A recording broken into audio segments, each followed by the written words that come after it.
एक छोटे से गांव में मोहन नाम का एक लड़का रहता था। मोहन बहुत मेहनती और ईमानदार था, लेकिन उसकी किस्मत हमेशा उसका साथ नहीं देती थी। मोहन का सपना था कि वह एक बड़ा व्यापारी बने और अपने परिवार को अच्छे जीवन की सुविधाएं दे सके। उसने गांव के एक छोटे से बाजार में अपनी दुकान खोली। हर दिन वह सुबह से शाम तक कड़ी मेहनत करता, लेकिन उसकी दुकान पर ग्राहक बहुत कम आते थे।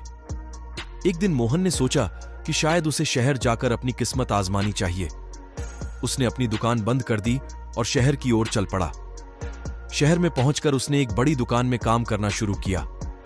वहां भी वह बहुत मेहनत करता, लेकिन प्रमोशन और ज्यादा वेतन की उम्मीदें हमेशा निराशा में बदल जाती। मोहन ने हार नहीं मानी और उसने एक नई योजना बनाई। उसने शहर में अपनी खुद की दुकान खोलने का सोचा।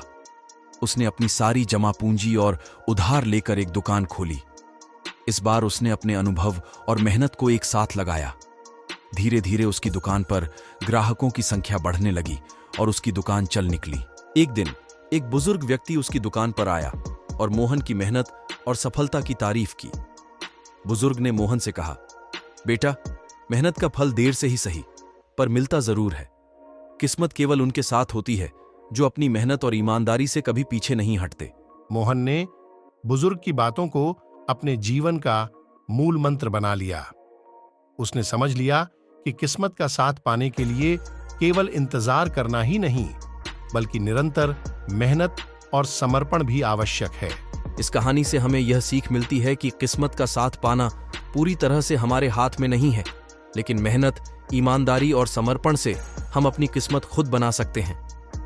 चाहे कितनी भी कठिनाई क्यों ना हो, अगर हम अपने लक्ष्य के प्रति समर्पित रहें तो एक दिन किस्मत जरूर हमारा साथ देगी।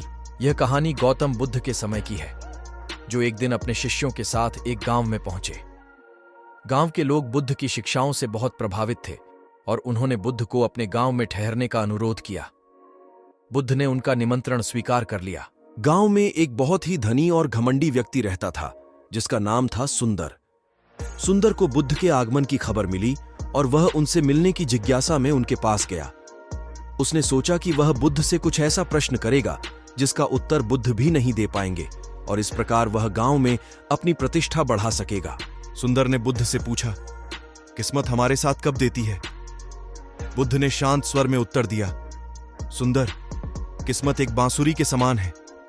अगर तुम सही समय पर सही तरीके से इसे बजाओगे तो यह मधुर संगीत उत्पन्न करेगी, परंतु अगर तुम इसे गलत तरीके से बजाओगे तो यह बेसुरा हो जाएगी।